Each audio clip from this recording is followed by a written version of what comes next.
Hello ফিজিসিস্টস, ব্যাপারটা একবার চিন্তা করলে অবাক হতে হয়। একজন মানুষ সম্পূর্ণ ভুল একটা বৈজ্ঞানিক তত্ত্ব ব্যবহার করলেন, অথচ সেই ভুল তত্ত্বের ওপর দাঁড়িয়েই তিনি আবিষ্কার করে ফেললেন মহাবিশ্বের অন্যতম অকাট্য একটা নিয়ম। হ্যাঁ, মানে শুনলে বেশ অবিশ্বাস্য লাগলেও ব্যাপারটা কিন্তু একদম সত্যি। ঠিক। আজ আমরা doctor physicist greatest of all টাইমের এই বিশেষ আয়োজনে ঠিক এমনই এক অবিশ্বাস্য গল্প নিয়ে কথা বলবো।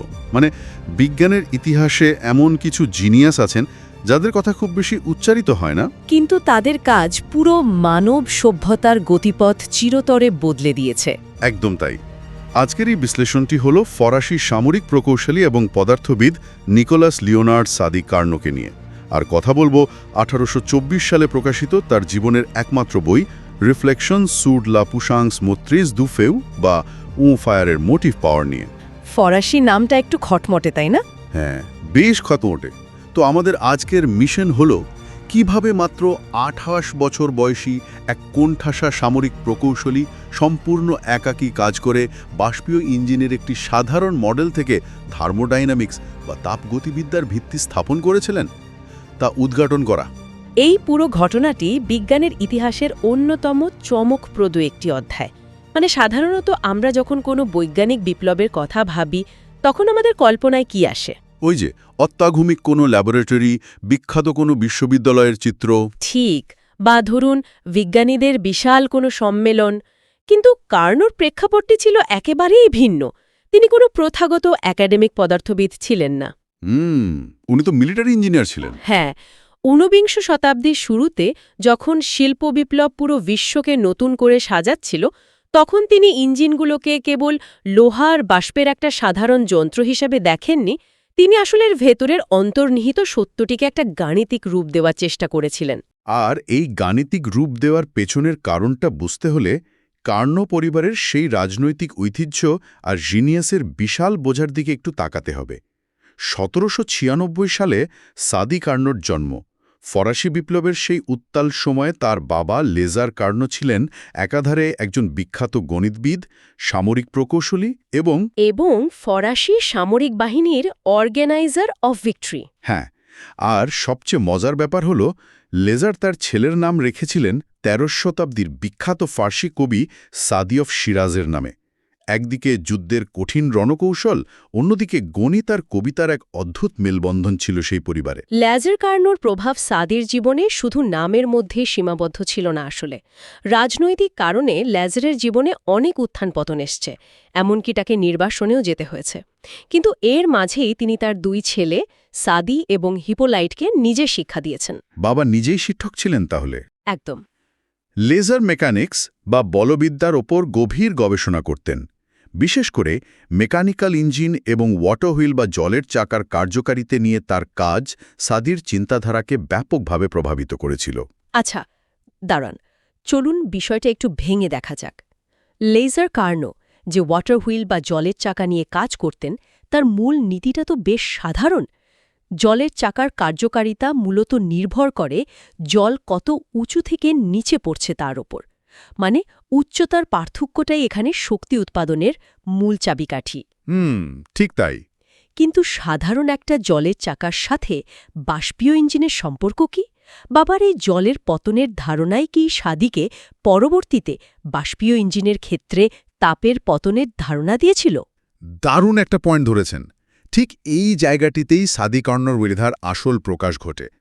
1812 সালে যখন সাদি একল পলিটেকনিকে ভর্তি হন এবং পরবর্তীতে সামরিক প্রকৌশলী হিসেবে কাজ শুরু করেন, তখন তিনি এই জলের চাকা ধারণাটিকে বৃহত্তর পরিসরে নিয়ে যাওয়ার কথা ভাবেন।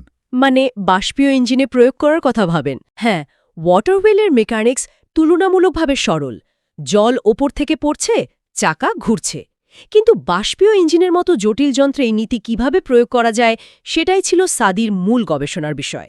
সাদি বুঝতে পেরেছিলেন ওয়াটার হুইলে যেমন জলের উচ্চতার পার্থক্য শক্তি তৈরি করে, একটি হিট ইঞ্জিনে তাপমাত্রার পার্থক্য। মানে একটি গরম উৎস থেকে অপেক্ষাকৃত ঠান্ডা স্থানে তাপের প্রবাহ। ঠিক ধরেছেন, ওই তাপমাত্রার পার্থক্যটাই মূল চালিকা শক্তি হিসেবে কাজ করে। তাহলে ওয়াটার হুইল তো বেশ ভালোই চলছিল, হঠাৎ করে বাষ্পীয় ইঞ্জিনের দিকে কার্নোর এত নজর গেল কেন? এর পেছনে কি ওই ফরাসি আর ব্রিটিশদের রেষারেষিটা কাজ করেছিল? হ্যাঁ, ভূ রাজনৈতিক ব্যাপারটা এখানে খুব গুরুত্বপূর্ণ। কারণ 1800 শতকের শুরুতে তো ব্রিটেন জেমস ওয়াট এবং নিউকোম্যানের বাষ্পীয় ইঞ্জিনের ওপর ভর করে বিশ্বজুড়ে শিল্প বিপ্লবে আক্ষরিক অর্থে রাজত্ব করছিল। একেবারে তাই। তৎকালীন ব্রিটিশদের এই ইঞ্জিনগুলো কিন্তু কোনো গভীর তাত্ত্বিক পদার্থবিদ্যার উপর ভিত্তি করে তৈরি হয়নি। এগুলো তৈরি হয়েছিল ট্রায়াল অ্যান্ড এরর বা বারবার চেষ্টা ও ভুল সংশোধনের মাধ্যমে।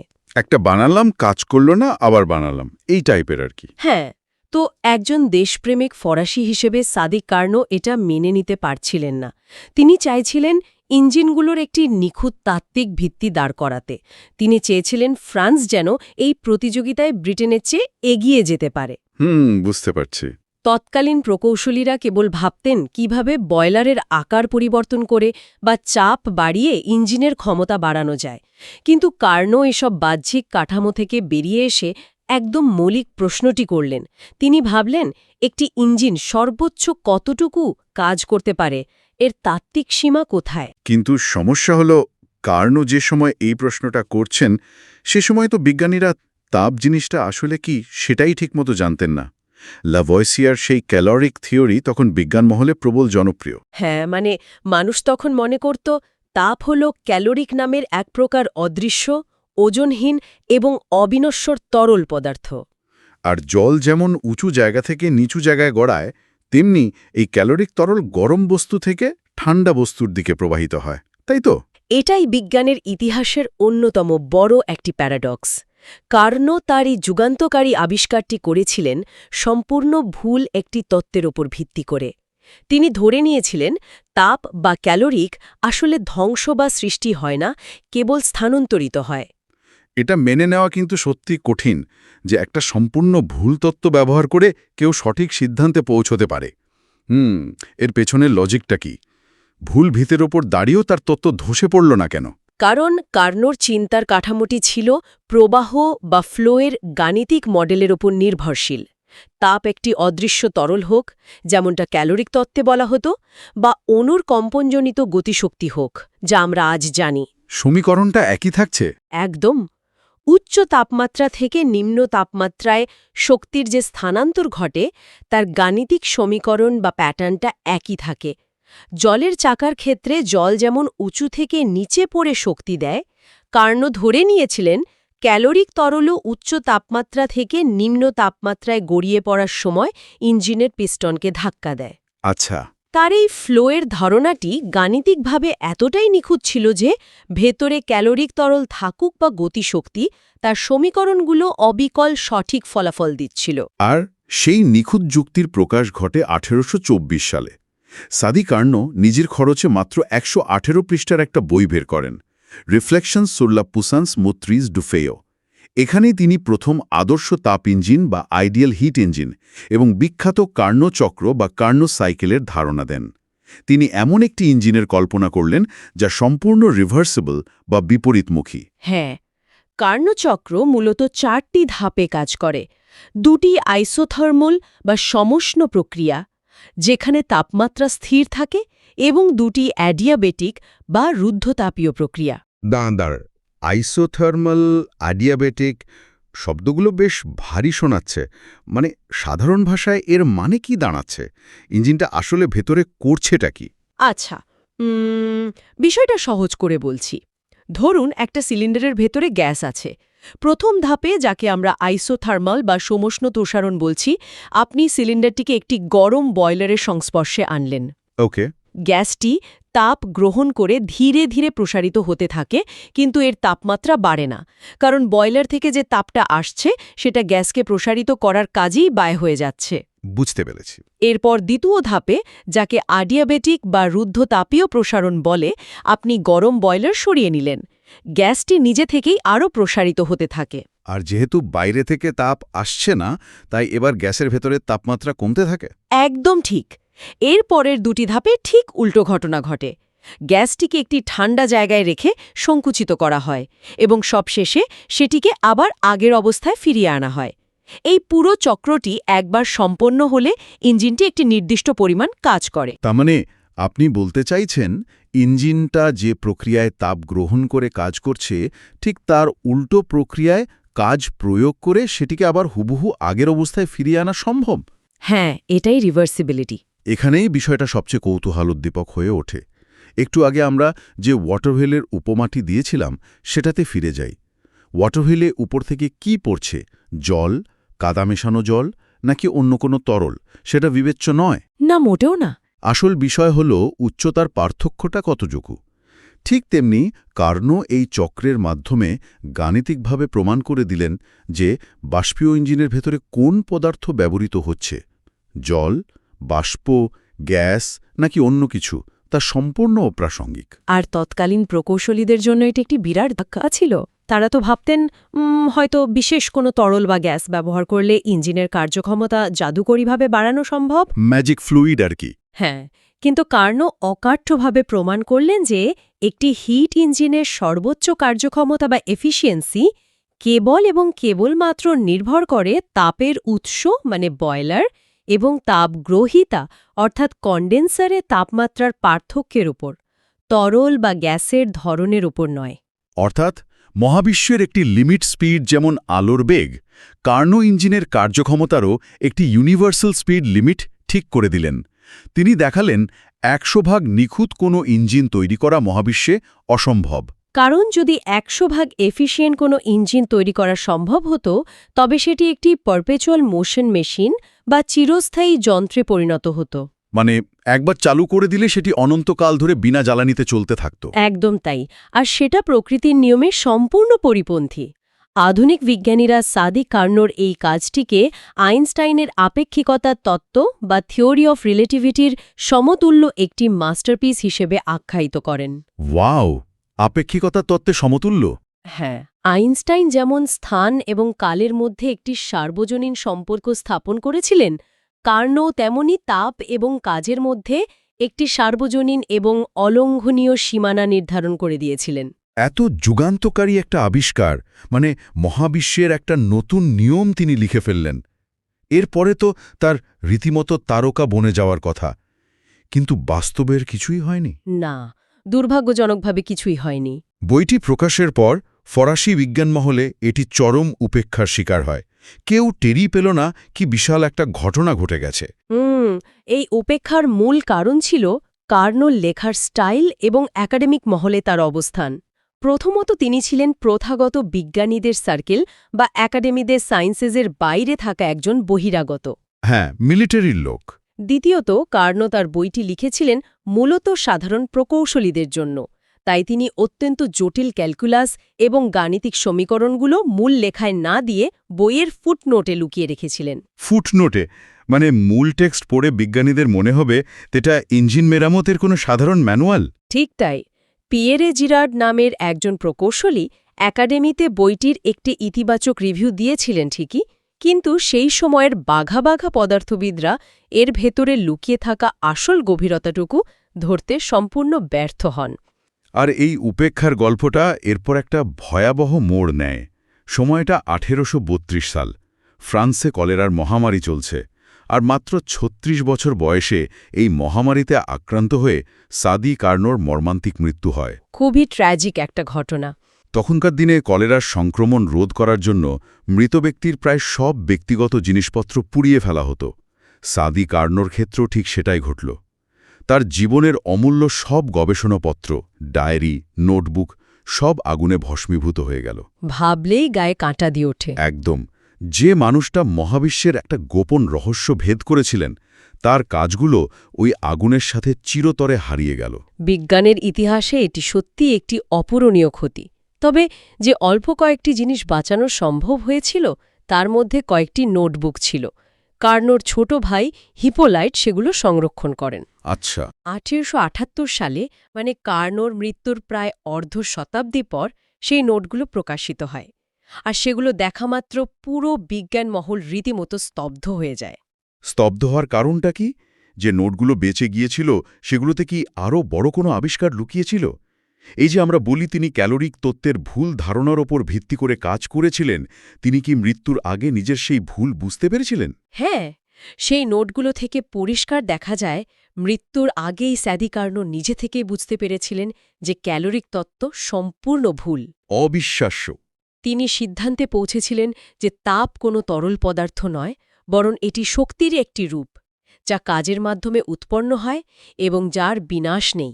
সবচেয়ে বিস্ময়কর ব্যাপার হল ব্রিটিশ বিজ্ঞানী জেমস প্রেসকট জুল তাপের যান্ত্রিক সমতুল্য বা মেকানিক্যাল ইকুইভ্যালেন্ট অফ হিট আবিষ্কার করার কয়েক দশক আগেই কার্নো তার ওই নোটে সেটি নিখুঁতভাবে গণনা করে ফেলেছিলেন। যা আধুনিক মানের প্রায় কাছাকাছি। তার মানে থার্মোডায়নামিক্সের প্রথম সূত্র বা শক্তির নিত্যতা সূত্র তার হাতের মুঠোয় চলে এসেছে। একদম। তিনি যদি আরও কয়েকটা বছর বেঁচে থাকতেন এবং নোটগুলো প্রকাশ করতে পারতেন, তবে আজ আমরা হয়তো জুলের বদলে কার্নোর নামেই সূত্রটি পড়তাম। কিন্তু তার মৃত্যুর পর ওই হারিয়ে যাওয়া বইটা আবার আলোর মুখ দেখল কিভাবে? মৃত্যুর পর তার কাজের পুনর্জন্মের গল্পটিও বেশ রোমাঞ্চকর। 1834 সালে এমএল ক্লাপেরন নামের আরেকজন ফরাসি প্রকৌশলী কার্নোর বইটির গুরুত্ব প্রথম অনুধাবন করেন। উনি কি গাণিতিক রূপটা দিয়েছিলেন? হ্যাঁ, তিনি কার্নোর লেখাগুলোকে গাণিতিক রূপ দেন এবং আধুনিক পদার্থবিজ্ঞানে বহুল ব্যবহৃত বিখ্যাত পিভি ডায়াগ্রাম বা প্রেশার ভলিউম ডায়াগ্রাম তৈরি করেন। কিন্তু ক্ল্যাপেরনের কাজও প্রথমে খুব একটা সাড়া ফেলতে পারেনি। এরপর দৃশ্যপটে আসেন ব্রিটিশ বিজ্ঞানী উইলিয়াম থমসন, যাকে আমরা লর্ড কেলভিন নামে চিনি। টেলভিদের এই বই খোঁজার গল্পটা কিন্তু বেশ নাটকীয়। তিনি প্যারিসের রাস্তায় রাস্তায় ঘুরে সব বইয়ের দোকানে তন্ন তন্ন করে কার্নোর ওই অরিজিনাল বইটি খুঁজে বেরিয়েছিলেন। কেউ তখন কার্নোর নামও শোনেনি। অবশেষে 1848 সালে বহু কষ্টে তিনি বইটির একটি কপি হাতে পান। কেলভিন বুঝতে পেরেছিলেন যে এটি কোনো সাধারণ বই নয়।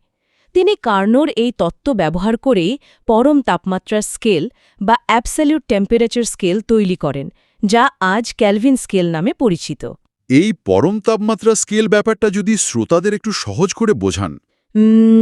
সাধারণ তাপমাত্রার স্কেলে যেমন সেলসিয়াসে 0 ডিগ্রি মানে বরফ গলার তাপমাত্রা, কিন্তু কেলভিন কার্নোর তত্ত্ব থেকে প্রমাণ করলেন যে মহাবিশ্বে তাপমাত্রার একটি পরম নিম্নসীমা আছে, যার নিচে আর যাওয়া সম্ভব নয়। ও আচ্ছা, এটাই পরম শূন্য তাপমাত্রা। হ্যাঁ, এই পরম শূন্য তাপমাত্রা বা অ্যাবসলিউট জিরো থেকে কেলভিন স্কেলের শুরু, যেখানে অণুর সমস্ত গতি এবং শক্তি স্তব্ধ হয়ে যায়। দারুণ। এরপর 1850 সালে জার্মান বিজ্ঞানী রুডলফ ক্লসিয়াস কার্নোর নীতিগুলোকে আরও এক ধাপ এগিয়ে নিয়ে যান, তাই তো? ঠিক, ক্লসিয়াসই প্রথম স্পষ্টভাবে বুঝতে পারেন যে কার্নোর তত্ত্বে তাপের পতন বা তাপমাত্রার পার্থক্যের যে বিষয়টি বলা হয়েছে সেটি আসলে প্রকৃতির একটি অমোঘ নিয়মের দিকে ইঙ্গিত করছে। ক্লসিয়াস এর নাম দেন এন্ট্রপি।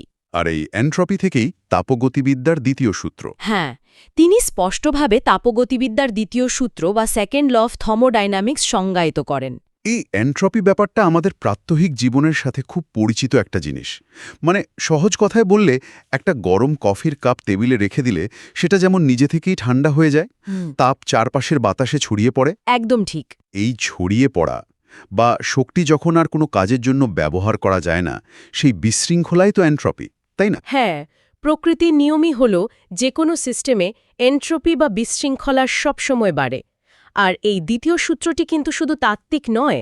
আজ আমরা যে রাস্তায় গাড়ি চালিয়ে অফিসে যাই, আকাশে যে জেট ইঞ্জিন উড়ে বেড়াচ্ছে, এমনকি আমাদের রান্নাঘরের রেফ্রিজারেটর বা এয়ার কন্ডিশনার, সবই তো কার্নোর ওই নীতির উপর চলছে। একদম, এই সবকিছুই কার্নোচক্র এবং তাপগতিবিদ্যার এই সূত্রগুলোর ওপর ভিত্তি করে চলছে। আধুনিক প্রযুক্তির প্রতিটি ক্ষেত্র আজ এই একজন অচেনা ফরাসি প্রকৌশলীর কাছে গভীরভাবে ঋণী। আজকের এই দীর্ঘ আলোচনা শেষে এসে একটি গভীর দার্শনিক ও বৈজ্ঞানিক চিন্তার উদ্রেক না করে পারছি না। তাপগতিবিদ্যার দ্বিতীয় সূত্র বা এন্ট্রপি আমাদের বলে যে মহাবিশ্বের সবকিছু ধীরে ধীরে বিশৃঙ্খলার দিকে এগোচ্ছে। শক্তির ক্ষয় হচ্ছে, সবকিছু তার সুশৃঙ্খল অবস্থা থেকে বিশৃঙ্খল অবস্থার দিকে ধাবিত হচ্ছে। এটাই নিয়ম। কিন্তু সাদি কার্নোর জীবনটার দিকে একবার তাকান।